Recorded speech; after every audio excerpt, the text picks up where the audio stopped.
Perkenalkan, nama saya Enrico Surya dengan NPM 240130096. Saya Rian Aldava Eka Putra dengan NPM akhir 131. Halo, perkenalkan nama saya Argi Arif Firdaus dengan NPM akhir 146. Perkenalkan, saya Joshua Kurniawan dengan NPM akhir 157. Perkenalkan, nama saya Muhammad Zulkifli Fai, NPM 138. Baik, di sini yang pertama kita akan membahas terkait dengan depresiasi atau depresiasi.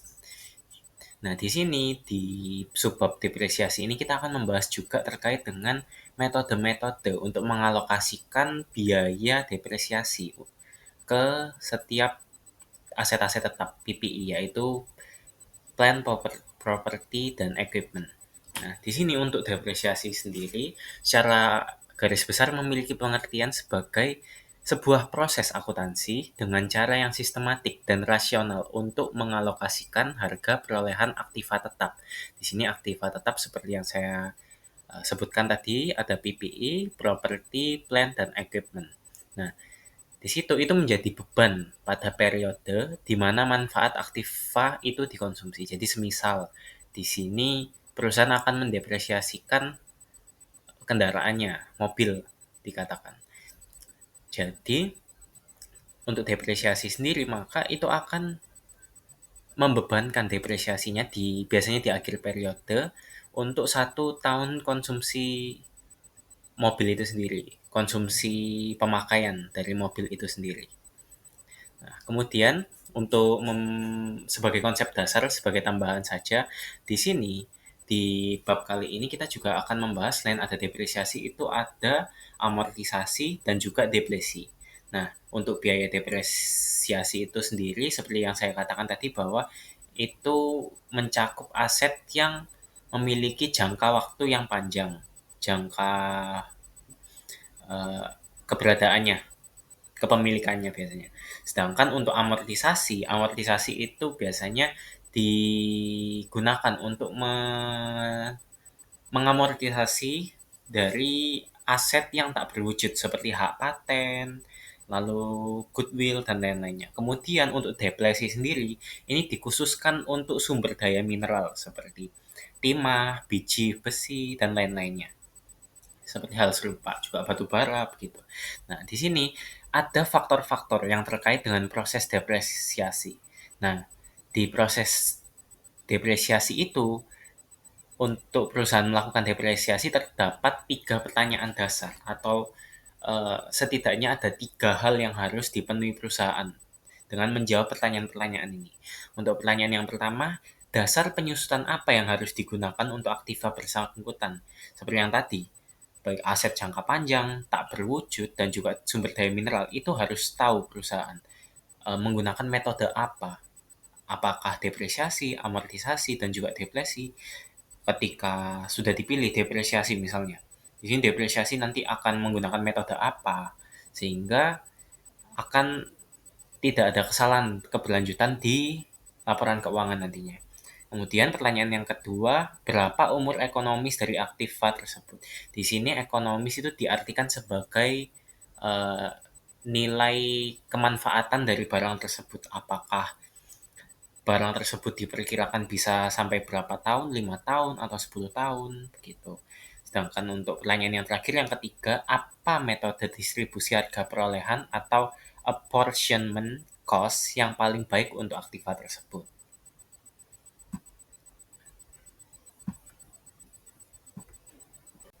Baik, selanjutnya kita akan membahas terkait dengan basis penyusutan untuk aset. Nah, biasanya dasar yang ditetapkan untuk penyusutan adalah fungsi dari 2 faktor, yaitu biaya perolehan asli dan juga nilai residual. Nah, di sini kita pernah membahas biaya historis di bab atau chapter 10 sebelumnya. Nah, di situ nilai residual atau residual value itu bisa juga disebut sebagai salvage value atau nilai sisa, merupakan nilai yang diperkirakan sejumlah yang akan diterima perusahaan ketika menjual aset atau berhenti memakainya. Nah, nilai tersebut adalah nilai yang menjadi nilai residual atau salvage value setelah perusahaan menurunkan nilai atau menyusutkan aset selama umur manfaatnya. Nah, jika aset itu misalnya di sini saya melampirkan contoh, misal aset itu memiliki biaya perolehan $10.000. Kemudian nilai residualnya itu $1.000, maka dasar penyusutannya atau basis penyusutannya adalah 9.000. Jadi nanti biaya perolehan atau original cost-nya 10.000 dikurangi residual atau salvage value-nya. Di sini dicontohkan sebesar 1.000, sehingga nanti basis depresiasinya sebesar 9.000. Nah, biasanya dari perusahaan itu memandang depresiasi ini dari unsur kepraktisan, sudut pandang kepraktisan, sehingga perusahaan itu seringkali menetapkan nilai residual itu sama dengan 0, jadi nggak ada nilai residual. Namun, beberapa aset itu berumur panjang memiliki sifat residual yang cukup besar. Jadi, kebanyakan untuk umumnya, aset-aset yang berumur pendek, semisal 3 tahun, 4 tahun, atau di bawah 5 tahun lah misalnya, itu mereka itu biasanya perusahaan tidak mau ambil ribet dengan menentukan nilai residualnya itu 0. Sedangkan ketika aset itu memiliki umur yang cukup panjang, dari di atas 5 sampai belasan tahun, bahkan puluhan tahun, itu akan dikenakan residual value atau salvage value yang cukup besar. Baik, selanjutnya kita masih membahas terkait dengan faktor-faktor atau hal-hal yang terkait dengan proses depresiasi, terutama untuk estimasi umur ekonomisnya atau umur manfaatnya. Nah, umur manfaat aset itu seringkali berbeda dari umur fisiknya. Nah, misalnya sebuah mesin itu mungkin secara fisik mampu menghasilkan produk tertentu selama bertahun-tahun setelah umur manfaatnya berakhir. Misal perusahaan itu menentukan masa manfaat satu mesin itu 5 tahun, tapi mesin itu kadang masih bisa memproduksi produk tertentu di kuantitas yang tertentu setelah 5 tahun itu. Nah, akan tetapi perusahaan itu mungkin tidak menggunakan peralatan selama masa itu karena biaya produksi produk pada tahun kemudian itu mungkin terlalu tinggi. Misal, mesin penggiling kapas di suatu perusahaan itu diawetkan dalam kondisi fisik yang luar biasa, sehingga bangunan bersejarah dalam perkembangan industri suatu negara meskipun umur manfaatnya dihentikan bertahun-tahun yang lalu. Nah, perusahaan itu menghentikan penggunaan aset karena beberapa alasan biasanya. Umumnya ada dua, yaitu yang pertama ada faktor fisik, seperti di sini dicontohkan sebagai adanya bencana dan juga habisnya umur, dan faktor yang kedua adalah faktor ekonomi, atau biasa juga disebut sebagai faktor yang disebabkan karena keusangan. Nah, misalnya faktor fisik ini misalnya dicontohkan sebagai adanya keausan atau kerusakan yang membuat aset tersebut itu sulit melakukan tugasnya, tidak seperti masa primanya di tahun-tahun awal. Nah, faktor fisik itu juga menentukan batas untuk umur manfaat aset juga. Nah, jadi kemudian untuk faktor ekonomi sendiri itu biasanya diklasifikasikan menjadi 3 kategori, yaitu dikarenakan ketidakcukupan atau inadequacy yang terjadi itu biasanya ketika aset itu berhenti menjadi bermanfaat bagi perusahaan karena kebutuhan perusahaan itu telah berubah. Jadi kayak ada kebutuhan akan bangunan yang lebih besar untuk menangani peningkatan produksi, tapi mesin yang lama itu tidak dapat menggunakan kemampuannya untuk melakukan itu. Lalu faktor klasifikasi yang kedua adalah super precision, yaitu penggantian salah satu aset dengan aset lain yang lebih efisien dan juga ekonomis. Kemudian adanya keusangan itu sendiri atau obsolescence yang mencakup semua situasi lainnya yang tidak termasuk dalam ketidakcukupan dan juga super precision. Baik, selanjutnya kita akan masuk lebih dalam dengan membahas metode-metode yang dapat digunakan untuk mendepresiasikan suatu aset, yang dalam hal ini adalah PPI. Nah, di sini profesi akuntan, jadi banyak para ahli di bidang akuntan itu berpendapat dan melalui pertimbangan-pertimbangan yang matang itu mensyaratkan bahwa metode yang digunakan dalam proses depresiasi itu harus sistematik dan juga rasional. Yang kemudian dari persyaratan itu muncullah 3 metode yang di dalamnya juga dalam metode ketiga khususnya ada 2 klasifikasi lagi. Untuk metode yang pertama adalah metode aktivitas. Jadi metode aktivitas ini didasarkan pada penggunaan penggunaan aset tersebut. Jadi misal untuk mesin seberapa banyak dia diestimasikan dapat menghasilkan suatu produk dan juga digunakan berapa lama. Kemudian di metode yang kedua adalah metode garis lurus atau straight line method. Jadi metode garis lurus ini merupakan metode yang paling umum digunakan oleh perusahaan-perusahaan karena tidak terlalu rumit, karena hanya akan membagi biaya perolehan atau basis depresiasinya dengan berapa lama dia dapat digunakan. Kemudian yang ketiga ada metode beban menurun. Jadi untuk metode beban menurun ini kemudian dibagi lagi menjadi 2. Ada yang pertama metode jumlah angka tahun atau sum of the years digits. Kemudian yang kedua ada metode saldo menurun atau declining balance method, yang kemudian akan kita bahas di slide selanjutnya. Baik, sekarang kita akan masuk lebih dalam ke metode yang digunakan untuk mendepresiasikan PPI. Nah, di sini metode yang pertama adalah metode aktivitas atau activity method. Nah, activity method ini juga disebut sebagai pendekatan pembebanan variabel atau juga bisa disebut sebagai pendekatan unit produksi. Di sini metode ini itu mengasumsikan bahwa penyusutan itu merupakan fungsi dari penggunaan atau produktivitas, bukan fungsi dari berlalunya waktu. Nah, jadi ketika aset itu digunakan, maka metode aktivitas ini akan semakin banyak mendepresiasi. Nah, sedangkan kalau aset itu tidak digunakan dan jarang digunakan, maka biaya pendepresiasiannya itu cukup sedikit sesuai dengan aktivitas digunakan atau dikonsumsinya aset tersebut.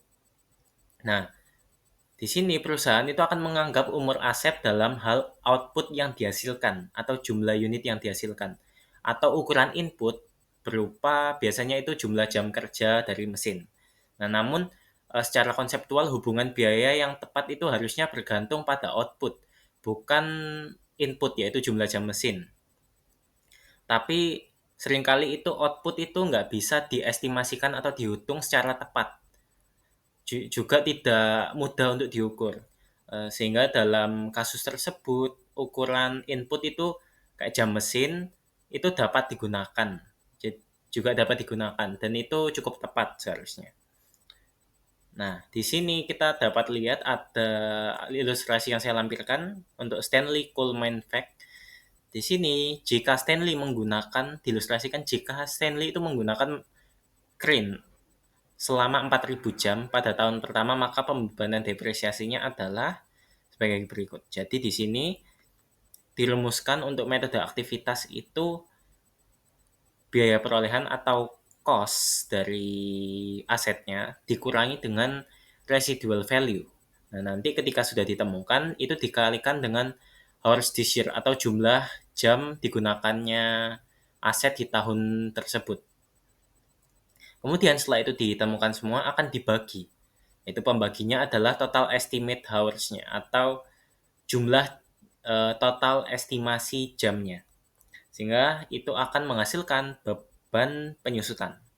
Nah, di sini untuk perhitungannya untuk Stanley Coleman Fact ini cost less residual value-nya di sini adalah 450.000 karena di sini cost of crane-nya kan $500.000.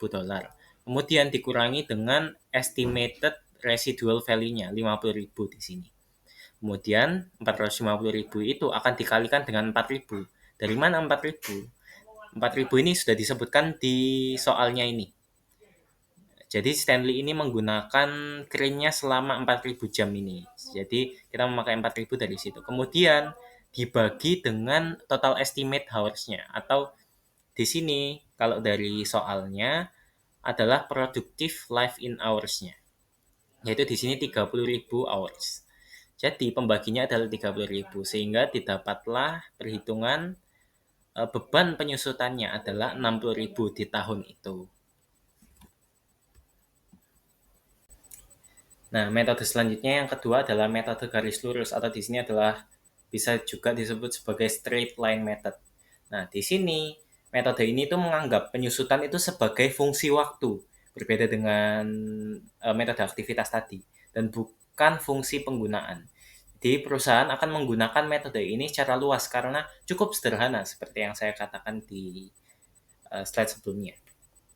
Nah, prosedur perhitungan metode straight line ini seringkali juga merupakan prosedur yang paling tepat. Nah, ketika keusangan itu menjadi alasan utama kebanyakan aset itu didepresiasikan, dikarenakan adanya keterbatasan umur manfaat aset, maka tingkat penurunan kegunaan itu bisa menjadi konstan dari periode ke periode. Nah, ini dapat dilihat dari sini. Cukup simpel, kita akan menggunakan ilustrasi dari Stanley Coleman Facts lagi. Di sini diasumsikan bahwa Stanley itu menghitung biaya depresiasi sebagai berikut. Di sini untuk perhitungan dari metode garis lurus ini cukup simpel, yaitu cost atau biaya perolehan, biaya asetnya dikurangi residual value-nya atau salvage value-nya. Di sini adalah 50.000 sama dengan yang tadi, yaitu 450.000. Kemudian 450.000 itu nanti akan dibagi dengan estimate service life. Atau di sini kita asumsikan sebagai estimated useful life ya di sini. Sehingga untuk biaya depresiasinya, grainnya ini akan didepresiasikan 450.000 dibagi dengan 5 tahun atau 5 di sini. Sehingga untuk biaya penyusutannya adalah 90.000. Jadi begitu untuk metode garis lurus yang cukup simpel. Nah, baik, selanjutnya yang ketiga adalah metode beban menurun. Nah, seperti yang saya katakan sebelumnya bahwa di metode beban menurun ini ada diklasifikasikan lagi menjadi dua, yaitu sum of the year atau jumlah angka tahun, dan juga metode saldo menurun atau declining balance method.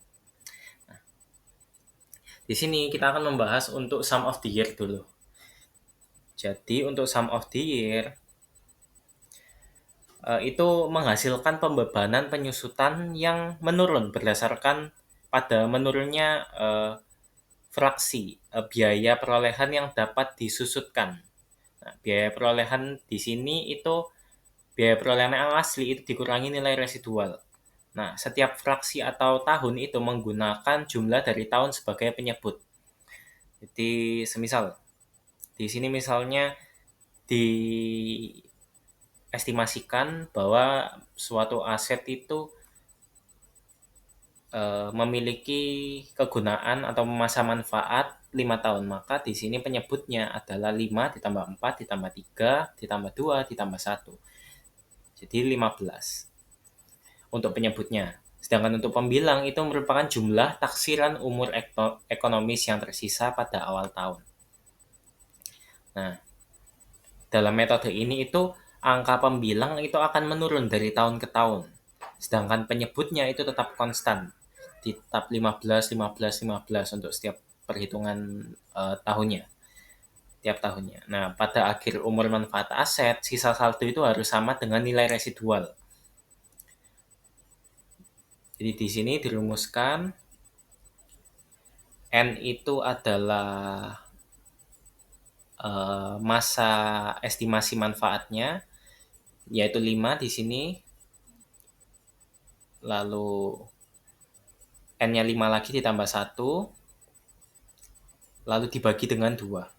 Nah, ini rumus ini N dikali N plus 1 per 2 itu digunakan ketika masa manfaat dari suatu aset itu cukup lama, misalnya 20 tahun.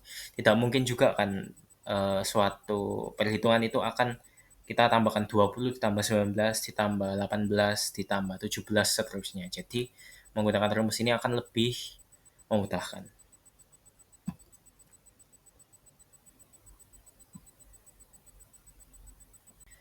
Nah, sehingga rekapitulasi perhitungan yang digunakan oleh kita gunakan contoh yang sebelumnya tadi digunakan di metode aktivitas dan juga straight line method.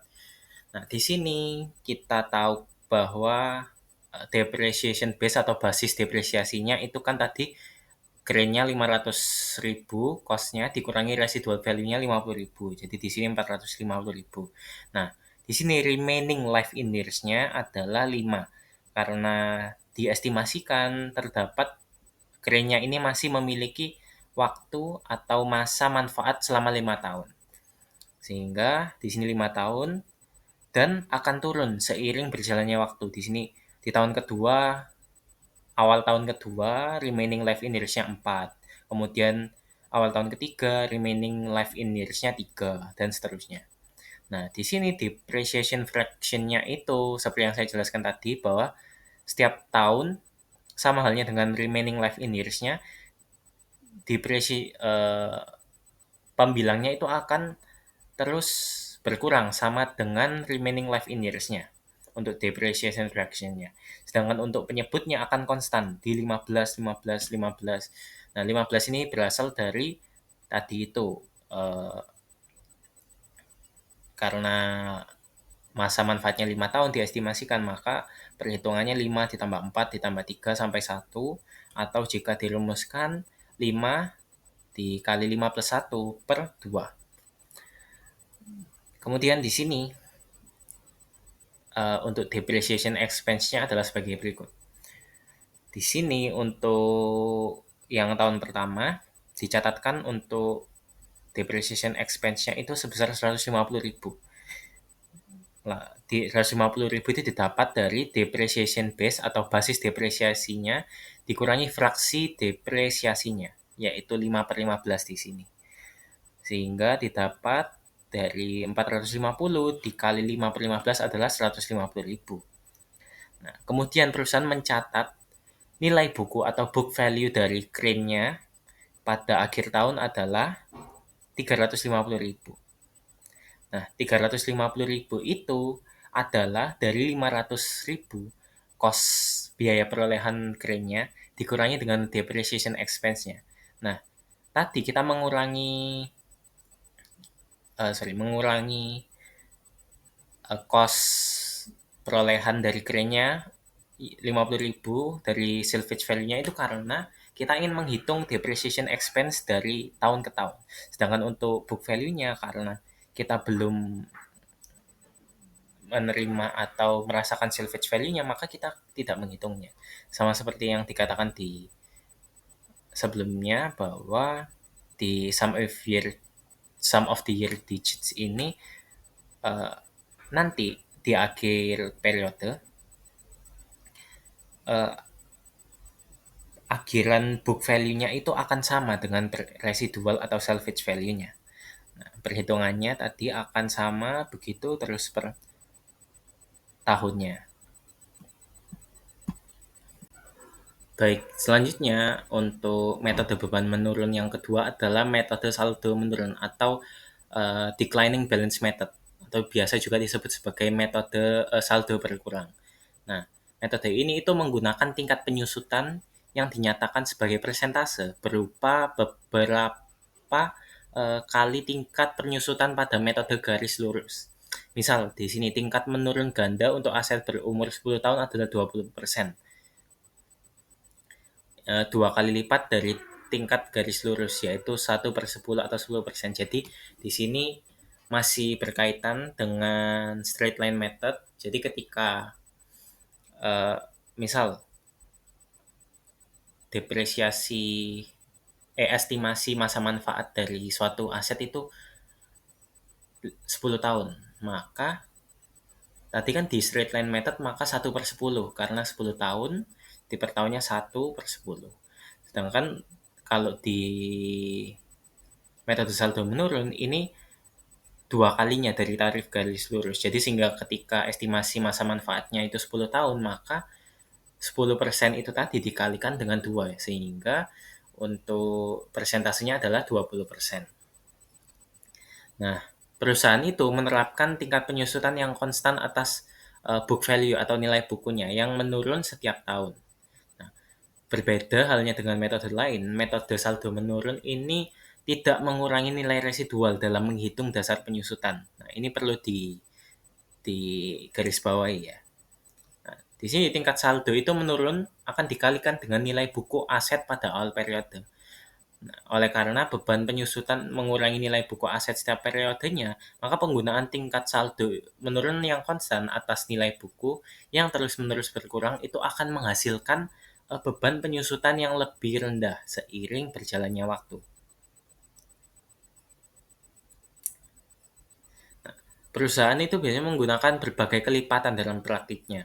Misalnya, ada yang disebut sebagai metode saldo menurun ganda atau double declining balance method yang menyusutkan aset pada tingkat 2 kali lipat tingkat garis lurus.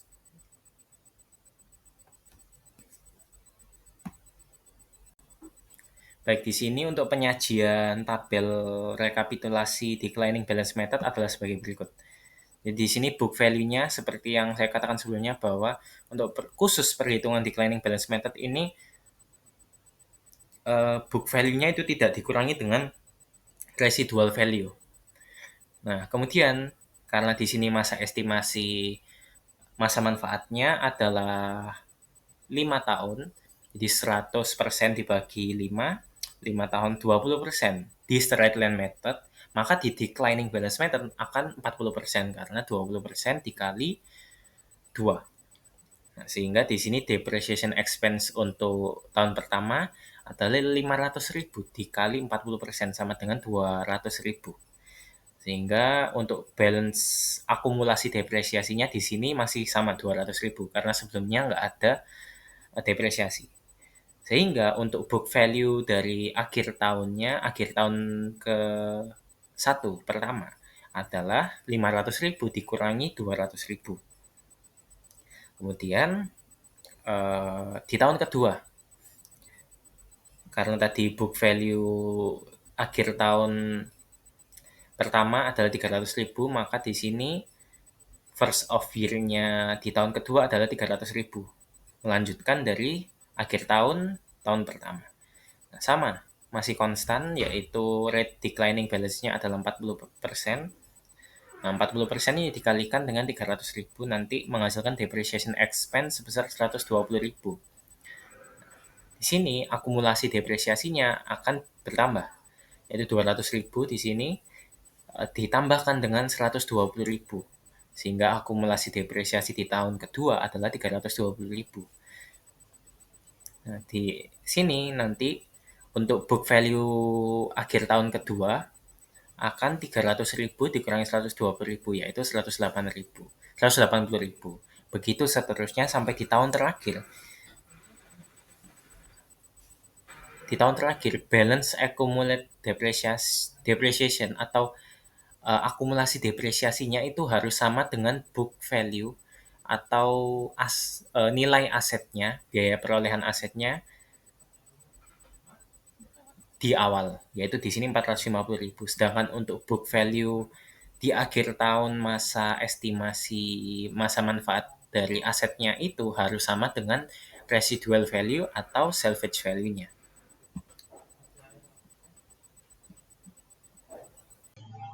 Pada slide ini kita akan membahas mengenai impairment atau penurunan nilai aset tetap.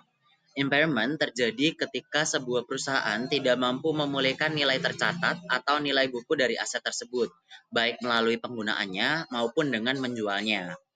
Untuk menentukan apakah sebuah aset mengalami impairment, kita membandingkan nilai tercatat aset atau carrying amount dengan recoverable amount atau nilai yang dapat dipulihkan. Recoverable amount itu sendiri adalah nilai yang lebih tinggi antara yang pertama, fair value less cost to sell, yaitu nilai wajar dikurangi dengan biaya untuk menjualnya. Dan yang kedua ada value in use, yaitu nilai kini dari manfaat ekonomi masa depan yang diharapkan dari penggunaan aset tersebut. Jika carrying amount lebih besar dari recoverable amount, maka selisihnya akan diakui sebagai kerugian impairment. Proses ini penting untuk mencerminkan nilai aset yang realistis dalam laporan keuangan perusahaan. Untuk memperjelas konsep impairment, mari kita lihat contoh dari Cruise Company. Perusahaan ini melakukan uji impairment terhadap peralatan yang mereka miliki. Nilai buku atau carrying amount peralatan tersebut adalah 200.000. Kemudian kita hitung ke recoverable amount, yaitu nilai yang bisa dipulihkan. Terdapat dua nilai yang dibandingkan, yaitu fair value less cost to sell sebesar 180.000 dan value in use sebesar 205.000.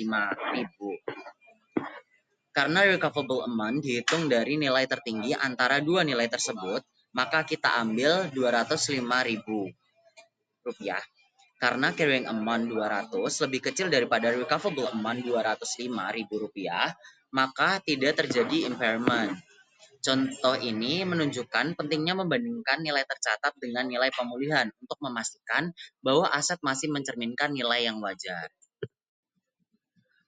Nah, tadi kan sudah saya lampirkan contoh dari kasus yang tidak terjadi impairment. Sekarang kita akan membahas juga contoh kasus yang mengalami impairment. Dengan informasi yang sama dengan Cruise Company tadi, kali ini terdapat perubahan pada value in use dari peralatan. Nah, value in use turun menjadi 175.000. Sedangkan nilai wajar dikurangi biaya penjualan tetap pada 180.000. Recoverable amount diambil dari nilai tertinggi antara keduanya, yaitu 180. Jadi karena nilai buku peralatan adalah 200.000 dan lebih tinggi dari recoverable amount, yaitu 180, maka terjadi kerugian impairment sebesar 20.000. Kerugian ini diakui dalam jurnal akuntansi sebagai berikut, yaitu kita mendebit rugi impairment sebesar 20.000 dan mengkredit akumulasi depresiasi peralatan sebesar 20.000. Jurnal ini mencerminkan penurunan nilai aset tetap yang tidak dapat dipulihkan. Contoh ini menegaskan pentingnya evaluasi berkala terhadap nilai aset agar laporan keuangan mencerminkan nilai yang realistis. Nah, pada slide ini kita akan dijelaskan bagaimana melakukan pemulihan terhadap kerugian impairment jika terjadi indikasi bahwa nilai aset telah pulih. Sebagai contoh kasusnya, Ten Company membeli peralatan senilai 300.000 pada tanggal 1 Januari 2010 dengan umur ekonomis 3 tahun tanpa nilai sisa. Maka beban penyusutan tahunan adalah 100.000. Hingga akhir 2012, nilai buku atau carrying amount peralatan menjadi 0 rupiah. Namun, pada 31 Desember 2010, Tan mencatat kerugian impairment sebesar 20.000, sehingga dilakukan jurnal penyesuaian sebagai berikut, yaitu kita mendebit rugi impairment sebesar 20.000 dan mengkredit akumulasi depresiasi peralatan yaitu sebesar 20.000. Contoh ini menunjukkan bahwa jika terjadi pemulihan nilai aset, maka impairment loss yang sebelumnya diakui dapat dibalik, namun tidak melebihi nilai tercatat sehingga tidak pernah terjadi impairment. Setelah impairment diakui, biaya depresiasi dan nilai buku peralatan akan berubah. Misalnya, Tan Company telah mengakui impairment sebelumnya hingga nilai buku setelah impairment menjadi 90.000.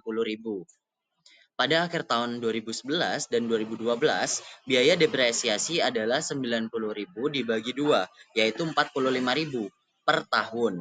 Maka setelah 2 tahun, nilai buku aset menjadi $0. Namun pada akhir 2011 ditentukan bahwa nilai wajar dari peralatan meningkat menjadi 96.000. Karena nilai tercatat hanya 90.000, maka terjadi pemulihan impairment sebesar 6.000. Nah, Tan akan mencatat jurnal sebagai berikut, yaitu mendebit akumulasi depresiasi peralatan sebesar 6.000 dan juga mengkredit pemulihan rugi impairment sebesar 6.000. Ini mencerminkan bahwa sebagian dari impairment sebelumnya bisa dipulihkan.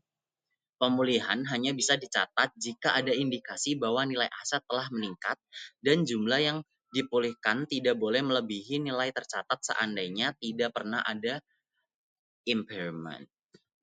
Oke, pada kesempatan kali ini saya akan menjelaskan mengenai konteks kasus PT Tan Company, di mana PT tersebut membeli peralatan pada 1 Januari tahun 2010 senilai 5.300.000. Unsur ekonomisnya 3 tahun dan tidak ada nilai sisa. Penyusutan per tahunnya dikarenakan umur ekonomisnya 3 tahun dan tanpa nilai sisa, maka depresiasi tahunnya sama dengan $300.000 dibagi 3 sama dengan $100.000. Untuk nilai buku atau carrying amount per tiap tahunnya 2010 sebesar $200.000, 2011 sebesar $100.000, dan 2012 sebesar 0. Untuk impairment-nya pada 31 Desember 2010, perusahaan akan mencatat rugi impairment sebesar sebesar $20.000 karena nilai buku lebih tinggi dari nilai yang dapat dipulihkan. Maka jurnalnya rugi impairment pada debit sebesar $20.000 pada akumulasi depresiasi peralatan di kredit sebesar $20.000. Baik, selanjutnya setelah mencatat rugi impairment di akhir 2010, maka nilai tercatat peralatan menjadi sebesar $180.000. Karena sisa umur 2 tahun, maka depresiasi per tahun sama dengan $180.000 dibagi 2 tahun sama dengan $90.000. Nah, pada akhir 2011 ternyata nilai yang dapat dipulihkan naik jadi $96.000, lebih tinggi dari nilai buku setelah depresiasi, yaitu yang sebesar $90.000 tadi. Jadi akan dicatat pemulihan rugi impairment sebesar $6.000. Untuk jurnalnya sendiri adalah akumulasi depresiasi peralatan di debit sebesar $6.000 pada pemulihan rugi impairment di kredit sebesar $6.000. Untuk catatan jumlah pemulihan tidak boleh melebihi rugi impairment sebelumnya yang telah dicatat. Oke, saat ini saya akan membahas mengenai depletion. Depletion terbagi atas 2 jenis. Yang pertama adalah biological asset, yaitu pendekatan nilai wajar, dan yang kedua sumber daya mineral, yaitu penggunaan sepenuhnya dari aktiva tersebut, serta penggantian aset hanya terjadi ketika terdapat kendala secara alami. Oke, selanjutnya adalah penetapan dasar depresi. Untuk perhitungan depresi meliputi 3 jenis. Yang pertama adalah biaya pre-exploratory, yang kedua biaya exploratory dan evaluasi, dan yang ketiga yang terakhir adalah biaya pengembangan. Selanjutnya adalah write-off of resource cost. Nah, biasanya perusahaan akan menghitung depresi berdasarkan units of production method atau activity approach.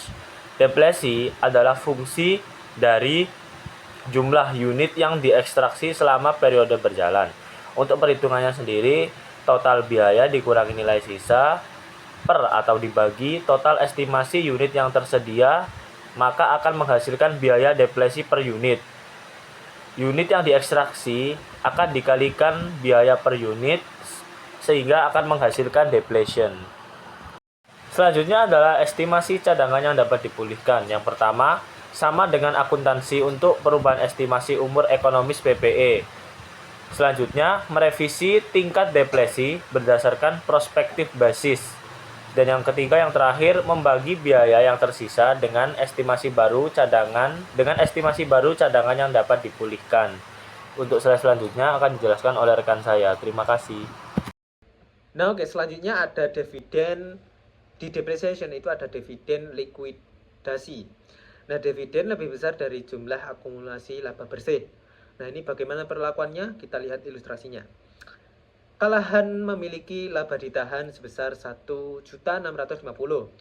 Dengan akumulasi depresiasi, kekayaan mineralnya itu 2.100 dan agiosamnya 5.435.493. Komisaris Calahan mengumumkan dividen senilai 3 per saham, di mana saham beredar sebanyak 1 juta dividen kas senilai 3 juta dicatat sebagai berikut. Nah, pencatatan penjurnalnya itu laba ditahan sebesar 1.650.000, terus agio saham sebesar 1.350.000 pada kas sebesar 3 juta. Kayak gitu. Jadi laba ditahan, agio saham itu di debat dan cashnya itu di kredit karena berkurang ya. Untuk membeli atau bukan membeli sih, untuk membagikan dividen likuidasi. Nah, bagaimana sih penyajian dalam laporan keuangan depreciation? Pengungkapan untuk pengeluaran explanatory dan evaluating harus meliputi yang pertama, kebijakan akuntansi untuk biaya eksplorasi dan evaluasi, termasuk pengakuan aset explanatory dan evaluating. Nah, yang kedua, jumlah aset kewajiban pendapatan dan biaya dan cash flow operasi berasal dari eksplorasi dan evaluasi sumber daya mineral. Oke, selanjutnya ada revaluation. Nah, kita bahas ke pengakuan revaluasi ya. Nah, setelah akuisisi, perusahaan dapat menilai aset jangka panjang berwujud pada harga perolehan atau nilai wajar. Kita masuk ke contohnya, kayak Network Rail atau GBR itu memilih nilai wajar untuk melaporkan jaringan kereta api yang dimiliki. Nah, yang pertama itu meningkatkan aktiva jangka panjang berwujud senilai 4,289 juta. Terus yang kedua, perubahan nilai wajar itu dicatat dengan menyesuaikan akun aset dan menetapkan sebuah laba yang tidak terrealisasi atau unrealized gain. Terus laba yang tidak terrealisasi seringkali dikenal sebagai surplus revaluasi atau revaluation surplus. Nah, yang pertama ada revaluation land. Kita langsung ke contoh aja ya. Semen Group itu membeli tanah sebesar 1 juta pada tanggal 5 Januari 2010. Nah, tetapi di sini dia akan melakukan revaluasi atas tanah tersebut di akhir 2010, yaitu di 31 Desember. Nah, pada tanggal 31 Desember itu nilai wajarnya 1,2 juta, sedangkan dia beli pada tanggal 5 Januari itu sebesar 1 juta. Maka dia mengalami kenaikan ya tanahnya. Maka nanti nilai wajar tanah akan dicatat atau di jurnal sebagai berikut, yaitu tanah pada keuntungan tidak terrealisasi revaluasi tanah. Nah, unrealized gain atau tidak direalisasi revaluasi tanah itu meningkatkan pendapatan komprehensif lain-lain dalam laporan laba komprehensif. Oh iya, tadi jurnalnya itu kita catat selisihnya ya, karena belinya tadi 1 juta dan nilai wajar di akhir periode itu 1,2, maka tanah 200.000 dan keuntungan tidak direalisasi revaluasi tanah itu 200.000 di kredit, tanahnya di debit. Nah, lalu ada revaluation depreciable asset. Misalnya nih, ada Lenovo Group itu membeli peralatan senilai 500.000 pada tanggal 2 Januari 2010. Akan tetapi peralatan tersebut itu memiliki nilai ekonomis 5 tahun dan depresiasi menggunakan metode garis lurus atau straight line dengan nilai sisa 0. Pada per 31 Desember 2010 Lenovo mencatat biaya depresiasi sebagai berikut. Jadi 500.000 itu dibagi nilai ekonomisnya, yaitu 5 tahun, maka hasilnya 100.000, maka jurnalnya biaya depresiasi pada akumulasi depresiasi peralatan sebesar 100.000. Nah, setelah melakukan penjurnalan tadi, ternyata nih nilai buku peralatan kan tadi kan 500 dikurangi depresiasi tadi menjadi 400 nilai bukunya di akhir periode 2010. Nah, akan tetapi di akhir periode tersebut nilai wajarnya itu ternyata 460. Nah, bagaimana pencatatan jurnalnya? Jurnalnya yaitu akumulasi depresiasi peralatan di debit sebesar 100 dan kreditnya itu peralatan sebesar 40.000 dan keuntungan tidak direalisasi revaluasi peralatan itu sebesar 60.000. Kayak gitu. Nah, lalu bagaimana pengaruhnya di laporan laba rugi? Oke, di laporan laba rugi nanti. Pengaruhnya yaitu menambah atau unrealized gain on revaluation equipment itu atau nilai atau keuntungan yang tidak direalisasi revaluation dari equipment atau peralatan tadi itu menambah comprehensive income kayak gitu. Atau kalau tidak, di statement of financial position itu dimasukkan equipment sebesar 500 dikurangi 40 jadi 460 nilai bukunya, dan accumulated depreciation itu dinolkan. Jadi carrying amount-nya 460 dan equity atau ekuitasnya itu accumulated other comprehensive income sebesar 60.000. Dan slide selanjutnya akan dijelaskan oleh rekan saya.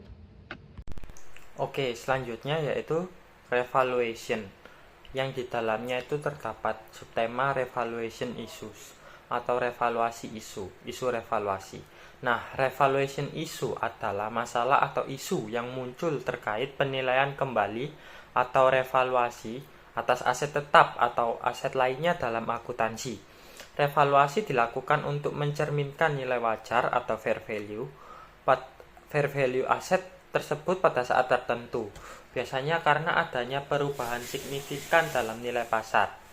Dalam standar akuntansi seperti PSAK di Indonesia atau IFRS secara internasional, perusahaan boleh memilih untuk menilai aset tetap seperti tanah, bangunan, mesin menggunakan model biaya atau cost model, yaitu aset dicatat sebesar harga perolehannya dikurangi akumulasi penyusutan dan rugi penurunan nilai. Yang kedua, model revaluasi atau revaluasi model. Aset dicatat sebesar nilai wajarnya pada tanggal revaluasi dikurangi akumulasi penyusutan setelah revaluasi. Nah, selanjutnya yaitu presentation and analysis. Yang pertama yaitu presentation of PPE, Property, Plant and Equipment. Di dalam PPE ini terdapat 3 poin penting. Yang pertama yaitu depreciating atau penyusutan. Aset tetap kecuali tanah biasanya disusutkan secara sistematis selama umur manfaatnya. Penyusutan dicatat sebagai beban pada laporan laba rugi dan pengurang nilai tercatat aset tetap. Yang kedua yaitu depleting atau deplesi. Berlaku untuk sumber daya alam seperti tambang, minyak gas, hutan. Biaya perolehan sumber daya dialokasikan sebagai beban depresi saat sumber daya itu digunakan. Yang ketiga yaitu disclosures atau pengungkapan. Disclosures adalah informasi tambahan yang disajikan dalam catatan atas laporan keuangan atau CALK untuk menjelaskan lebih rinci angka-angka yang tercantum dalam laporan keuangan atau neraca laba rugi arus kas. Selanjutnya yaitu analysis of PPE, yaitu analysis of property plant equipment. Yang pertama yaitu terdapat aset turnover ratio atau ratio perputaran aset untuk mengukur seberapa efisien perubahan menggunakan aset untuk menghasilkan penjualan. Aset turnover ratio sama dengan penjualan bersih dibagi total aset rata-rata. Yang kedua yaitu profit margin on sales, mengukur seberapa besar keuntungan yang diperoleh dari setiap rupiah penjualan. Profit margin sama dengan laba bersih dibagi penjualan bersih. Nah, yang ketiga dari analisis of PPE ini yaitu rate of return on asset atau ROA untuk mengukur profitabilitas terhadap seluruh aset. ROA sama dengan laba bersih dibagi total aset rata-rata. Interpretasi dari ROA ini yaitu menunjukkan kemampuan aset dalam menghasilkan laba. Semakin tinggi, semakin baik perusahaan memanfaatkan asetnya.